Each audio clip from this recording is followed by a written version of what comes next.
What's in your mind for you and for I'm trying to decide when I look in your eyes, I mean besides, but your feelings aside. And we are live. Episode 30, ladies and gentlemen, of Inside the RV. Welcome to our podcast. Thank you for listening. Shout out to all the insiders. Inside the RV is a podcast about work ethic, entrepreneurship, self-development, and becoming the best version of yourself. You're joined by your two lovely hosts. I'm one of them. My name is Jacob Moore. And I'm the other one, Ryan Ramirez. Just two bearded men who both happen to also have shaved heads. Yeah. We are an artist and artist-manager duo. I am the artist manager. Ryan is the artist, and we're trying to be successful and come up and make a dent in the music industry, and we're chronicling everything that we learn in real time on this podcast. We're in our early 20s. We learn as we go. We're taking the DIY approach. Ryan's an independent artist, and we're telling you what we experience. Nice. So to all the insiders listening, there's a really important thing when it comes to self-development, and that is being able to know when you're fucking up. Yeah. That's a really important thing. Mm-hmm. Sometimes what seems like a little celebration, like, hey, maybe a drink, or maybe taking, an hour of time just to screw around on TikTok because you worked real hard today, or whatever, that little celebration, whatever it is, sometimes it overtakes you. And I'm telling you guys from personal experience. So when there are things that take over you and you begin to decline in what you're able to produce with your output and all of the things that you're doing and working towards, you need to be able to identify the things that are inhibiting your growth. And like I said, it's super easy. It could be that thing where it's like, you know what, man, I'm gonna just get a little high today because I, worked real hard on this video, whatever, this and that, and I got this done, whatever. And then next thing you know, you're just getting high every single day, or you're drinking every single day, or that, one day off a week because you grind the other 6 days now turns into 2, now turns into 3 days. But you don't realize it because it happens so slowly. Yep. So you need to be able to self-examine and sit down and be like, damn, am I actually declining? Because there's this whole reward system, right? You should reward yourself. If you want to get a little high, do it, dude. Like, if you want to go out, me and Ryan just went out to the desert with his family. It was sick. We spent a weekend just, screwing off and hanging out and having fun in Glamis. It was dope.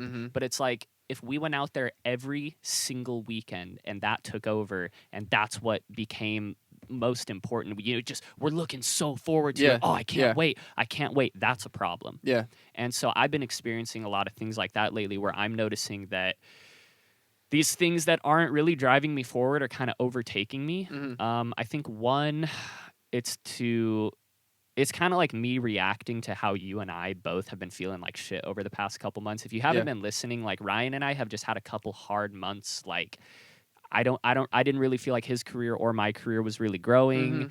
Social media was a bitch. There was a lot happening personally for Ryan and me. It was just a shitty time. And so, once I started kind of getting back on, so for that, I started, screwing off. I started screwing off, and then I kind of got out of my rut and things started going good.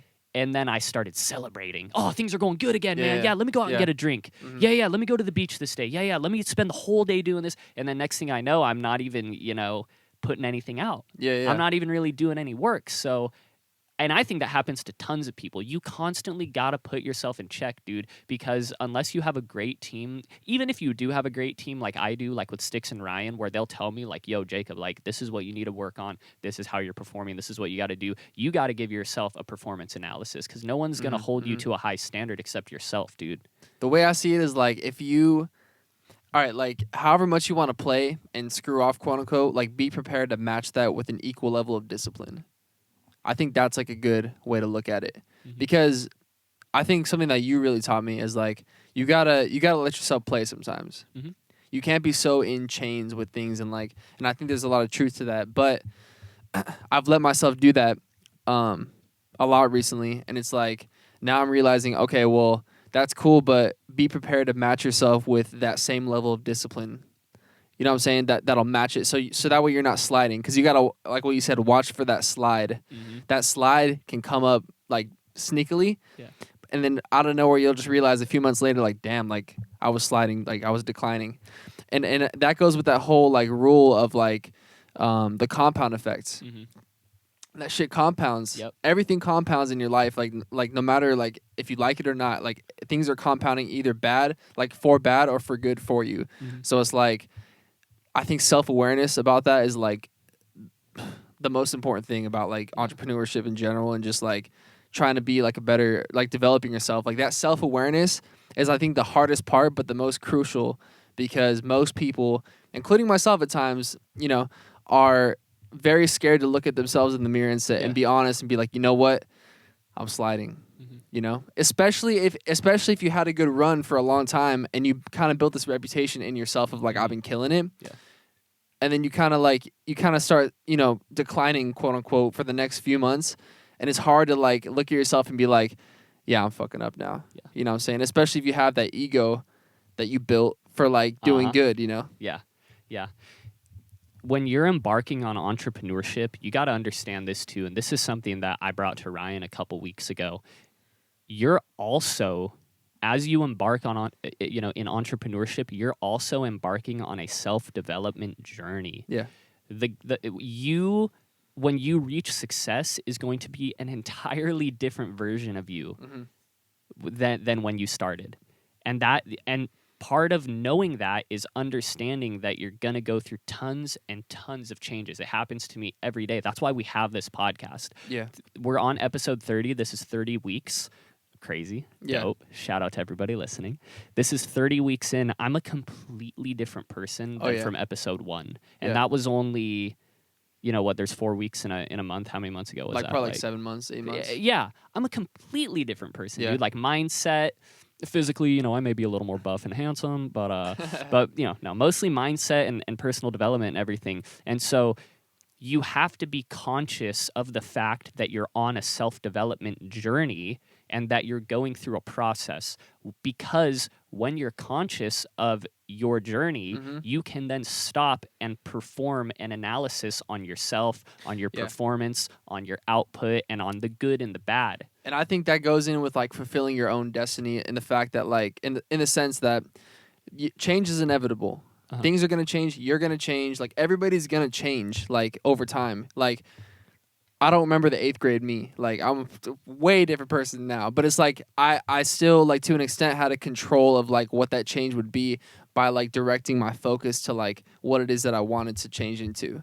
So like I think most people aren't conscious about that, and they're like they kind of just go with the flow and see whatever life, you know, wherever life takes them, and then they change into something that maybe they didn't want to be. But life happened, and reality set in, and I became an adult, and this is what I had to become because of the circumstances. But I really think that you have control over like what that change can be for you, if you're conscious about it. Yeah. Totally. And that's the thing about being conscious of it and being conscious of yourself changing, is it gives you more power. If you're just idling by and you're kind of like, well, however the world shapes me is how the world shapes me, or however my journey goes is how my journey goes. When you're working at a company, you do, what's it called? A performance analysis, I believe, yearly, every 6 months, quarterly, whatever it is. Paralysis of analysis. Jacob, it seems you're having paralysis of analysis. Oh, gee whiz, boss, I'm sorry about that. Well, what can I do? Yeah. Well, you need to get Uncle Mo on your side. That's what you need to do, bud. But you know, every 6 months or a year or whatever in your job, you do a performance analysis. You sit down with your boss, and they're like, "Hey, you're doing great. You're doing bad, or whatever." You need to do that to yourself. So I worked at a job all throughout college for 4.5 years where we had those analyses, and I would think about them afterwards, and I'd be like, "Wow, if I didn't have this, you know, previous benchmark, like my previous performance analysis to kind of use as a benchmark and to weigh my growth against, and if I wasn't conscious of where I'm at now and the decisions that I'm making, I'm just kind of driving on the Autobahn with goggles on. Yeah. You know, I got my foot on the gas and I'm eyes closed and I'm just driving. It's like you don't really know where you're going. Yeah. And you know, and the tough part is it's a gradual slide, like a gradual change. Yes. Because like this book I was reading called The Slight Edge, it's pretty much like the compound effect, just worded differently.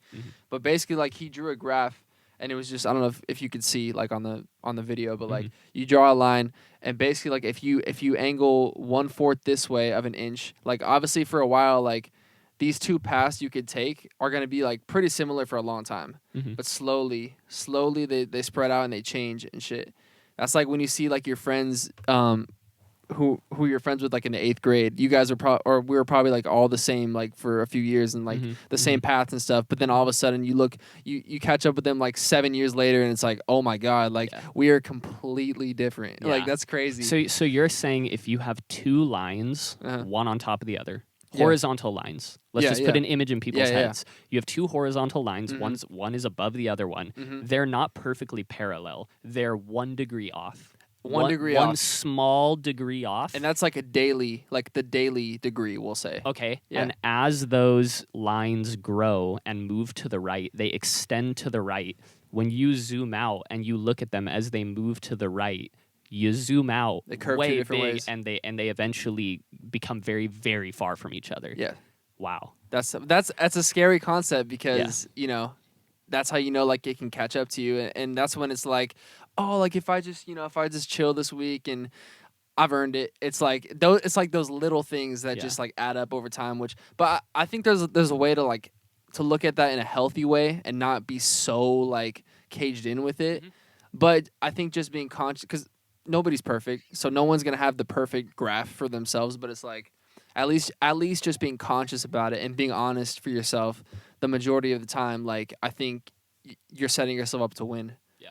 Okay, here's another thing. All it takes is 1 degree of change, right? Yeah. All it takes is 1 degree of change to drastically move the direction that you're moving in, right? Over time. Yeah. All it takes is 1 degree of good change to move you Daily. in a really, really far direction in the way that you want to go. Yeah. So it goes both ways. It's like, okay, if you make this sudden lifestyle change that maybe is a little bad, like you know that you don't perform well when you get high, you know, but you start getting high every day or something like that. That's like a small lifestyle change. Okay, that's your 1 negative degree. Yeah.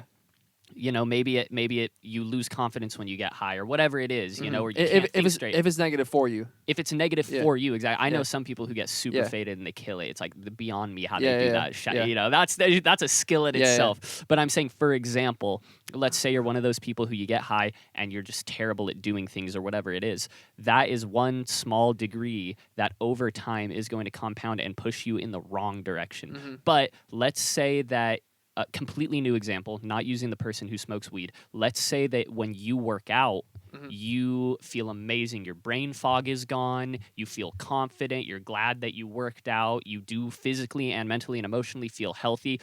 And just working out for 30 minutes a day, that 1 degree of change is what's going to push you in the other direction. You need to do that. Yeah. You need to do that. For sure. So it's all about self-analyzation, performative analysis, and being able to say, okay, what am I doing that's really good, that's moving me in the right direction? What am I doing that's really bad?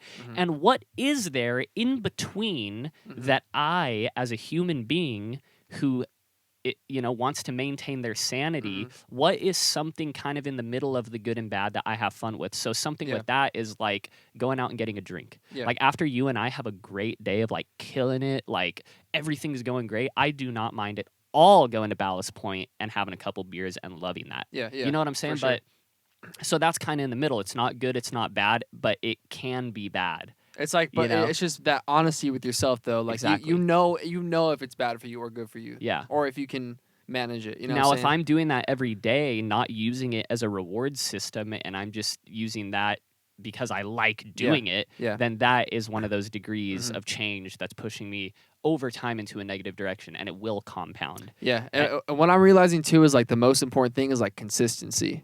Yes. Like I think that's like the most important like trait that like successful people have that I'm realizing. And but it's like, so you got to set yourself up to where you're able to be consistent for a long period of time.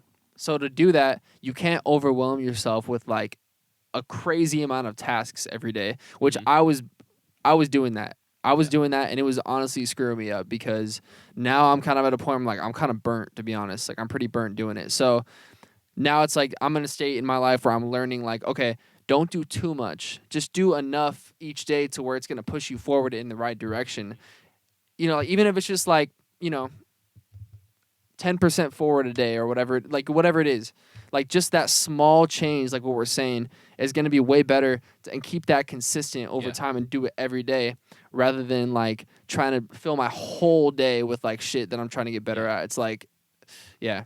You eventually reach a point of diminishing return. Yeah. Maybe having 3 hardcore things related to your success and personal development journey is good. Then you tag on a 4th one onto your to-do list, right? Your daily to-do list. Now you have 4 and it's like, okay, I'm still doing good. I'm progressing. Then you tag on 5 and it's like, okay, now I feel stressed. Then you're like, but I could still do it. You put on 6, 7, 8, whatever it is. You eventually, your return, your development, the output, your ability, your mental capabilities, your ability to think about various things at once or throughout the day, which we talked about in a previous episode, it all diminishes. Yeah, and that's I'm realizing is a weakness of mine. Like I try to do too much because I just like you, like I have a fire in me, dude. Like if I decide I'm gonna do something, I'm like I want to be the best. Like boom, like right now, I want to be the best right like today. Yeah. And I just go in and like I do too much, and then like 5 days later, I'm like I did that for 5 days, and I'm like I am fatigued. Like. Really fatigued to where it's like I'm screwing myself up and it's just like mentally not right. So like I think finding that balance to where you can do enough to stay consistent for a long period of time. I equate everything to working out. I feel like working out is such a good example. Like unless you're on like hardcore steroids and you're a pro like IFBB bodybuilder or whatever, like and you're taking steroids and shit, like you can't work out 7 days a week.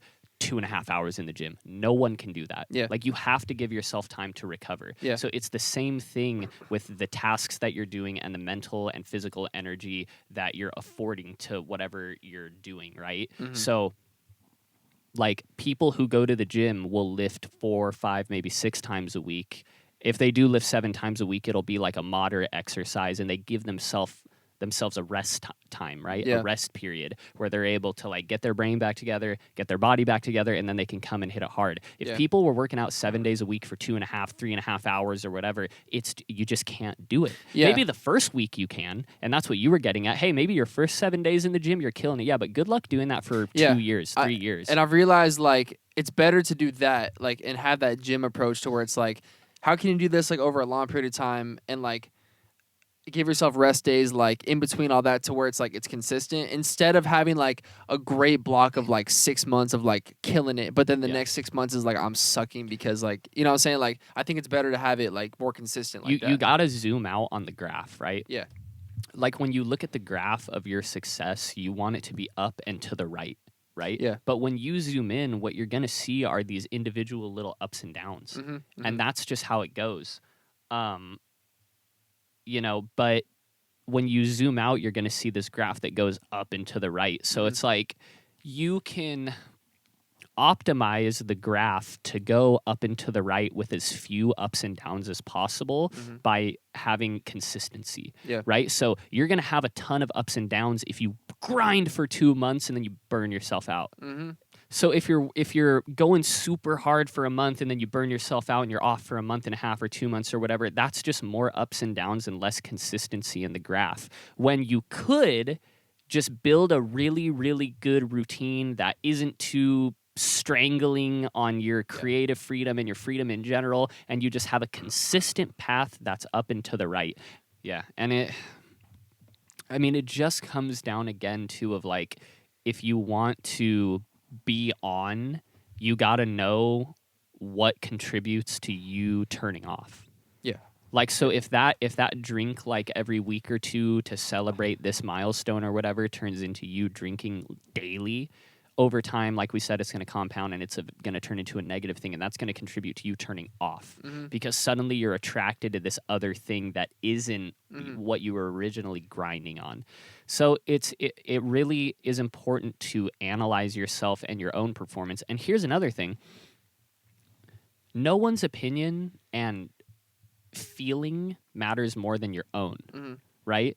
Like it doesn't matter, you know, how XYZ person A, B, C, or whoever the fuck it is. It doesn't matter how they feel or think about your performance. It only matters what you think, because you're the only person that can make a change. Yeah. So if you want to, you know, be able to gauge how you're doing and really figure out what to do to start killing it and make yourself feel good, then you got to have this performative analysis. You really got to have the self-realization, the analysis, and look at yourself in the mirror and say, what can I do to make myself better? Because I could hear it from Ryan and Sticks all day. But if I'm feeling like shit, I don't give a fuck what they say. Yeah. Like if they tell me like, yo, you got to step it up in this realm or whatever it is, like if I'm on board with it, cool. I'll listen to them. But in my own head, if I'm not down with it, like if I'm not feeling, life, I don't care what anybody tells me. You have to feel it yourself. But now the only time, in my opinion, that you can't do that is when you like work for somebody, because they can fucking fire you if you're not delivering the way you want. Like it doesn't matter what you feel like, they can fire you. So it's like that. We won't get into that. But like, you know what I'm saying? Well, what I was gonna say is, so when you're forced to do something you don't want to do because you have to, you got to find joy in it. Yeah. Which is why you should listen to episode 29, which is how to find joy in everything you do. But today was just talking about, the importance of self-analysis, and you're going to have a lot of epiphanies and realizations just chilling by yourself. And like, I think about my shortcomings, I think is what it's called, or downfalls, shortcomings, like where I'm screwing up, where I'm doing good, whatever it is, when I'm driving and listening to music, bro. Dude, I feel like solitude and being by yourself is like so critical. It is so great. And if I just put on a little bit of music while I'm driving to kind of like stimulate my brain a little bit, because if it's like dead silent, I'm like, I get bored and I'm like, oh, what's going on? Yeah. I put on some Metallica. I'm just like driving. Like I will think through my actions and I'll give myself that performance analysis while I'm driving. I'm like, what can I do better? Whatever. So you got to give yourself time to do that. And some people call that meditation. Some people do. Yeah. Whatever it is, whether you want to call it meditation, a performance analysis, whether you want to call it, just checking up on yourself, whatever it is, that needs to be a part of your grind. And that could be a daily thing. Like there's kind of like the microscopic scale of it where I, on a daily basis, will be like, man, what did I do today that was kind of screwed up? See, and I feel like people like they avoid that analysis because it's scary, because they don't want to admit like a truth about themselves. And I'm guilty of that too a lot of times, you know what I'm saying? But I think like a common thing that people do to avoid that analysis is like going to like parties consistently. Get your mind off it. Exactly. Or like just any kind of escape, like like I notice when people are constantly hanging out with friends like all day every day. If these people can't hang out, I'm gonna find another group to hang Where's out the with. next party? Yeah, parties or whatever it is. So it's like everyone's always looking for an escape. You're running from something. Yeah, exactly. You're running from your own realizations of what you're doing horribly. And I've realized like if you get offended by that, which I have been in the past too, and still do sometimes, then it's a problem for you. Yeah. You know what I'm saying? Like if you truly are honest with yourself in that way, and you're able to like analyze what you're doing and be honest, you want to get offended by someone saying that to you, because the truth is what offends you. Yeah. And if you really, really, I think you may have just said this. This is just kind of me, like, saying it again. But if you truly care about progressing in something, even though that stab to the ego is really gonna hurt when someone like calls you out on your performance, or if you know that you need to do better, even though it's really gonna hurt facing that, the pain is gonna be worth it because you want to get better. Yeah. And another thing is like, I think we had an episode about this, but like, dude, like, who cares what people think, dude? If you're sitting and you're like writing down things that you could be better at, and you're getting embarrassed, like comparing yourself to this person you knew or whatever it is. And like, I've had times where I think of like my actions in the past and I cringe, like I can't think of it, but it's just like, dude, who gives a fuck? Yeah. Who cares? The only thing that exists right now is reality in the present moment. And the only thing that can change what's going on is the actions that you take. It's so funny? Like, I don't know if you can relate to this, but I feel like the whole caring what people think thing, like, it's weird. Like, on a big scale, I don't care what people think, like, as far as the moves I make and the actions, and, like, I'm going to do what I want to do. Like, I don't really care, like, what people think. But it's, like, the little things that sometimes I do care. Like, for example, like, if I'm driving or some shit, I stop at a red light and I'm vibing to a song, I'm like, what's this guy on the right thing? Like, think about me, like, vibing to the song right now. You know what I'm saying? So that's what's weird about me. I don't know if you can relate to that. But, like, on a bigger scale, I don't really care. I don't know. It's weird. Yeah, I'll drive with my pants off sometimes. Exactly. And, like, when people look at me and scream, I'm like, maybe I shouldn't have done that. Yeah, exactly. Whatever. Anywho, hey everyone, we appreciate you guys listening. Shout out to our insiders. We got more episodes coming. Hey, if you're listening to this on Apple Podcasts or a platform where you can leave a review, leave a review. We don't run ads. Give us 5 stars. We just come here and we spit the facts. This is kind of this is therapeutic for me and Ryan, and we love getting feedback from you guys on Instagram. Hit us up on Instagram. So look, you got a couple things. Share it with a friend. Leave us a 5-star review. DM us on Instagram and tell us what you think, man. Like, we want to talk to people. If you want to DM me and say, yo, your podcast fucking sucks, do that. If you want to DM me and say, hey, man, it's really helps me out, I like what you guys are doing, do that. We want to talk to people. Like, we're in an economy and a time in life where, you know, you're more interconnected with people than ever, and that's dope. Like, I like using my phone to DM people and talk to people. It's cool, man. So hit us up, JACXB More on Instagram, at Ryan Ramirez Official. By the way, Ryan has some new music coming out. Yes, sir. Coming soon. On the 26th now. We pushed it. Can we give any It's called DYD. That's all I'm gonna say. It's called DYD, and it's a real hard track. For sure. Real hard track. Real quick too, I was gonna say, make a playlist. If you're listening on Spotify, make a playlist of our podcast and put like the episodes that resonated most with you in that playlist. I remember I did that like with the MFCEO project. I was like MFCEO Essentials, and it was like 10 episodes that like really like hit me deep. So do that, man. Fire. All right, brother. I appreciate it. Insiders, thank you for listening. Peace. What's in your mind for you and for I? I'm trying to decide when I look in your eyes, yeah. I mean besides, but your feelings inside you.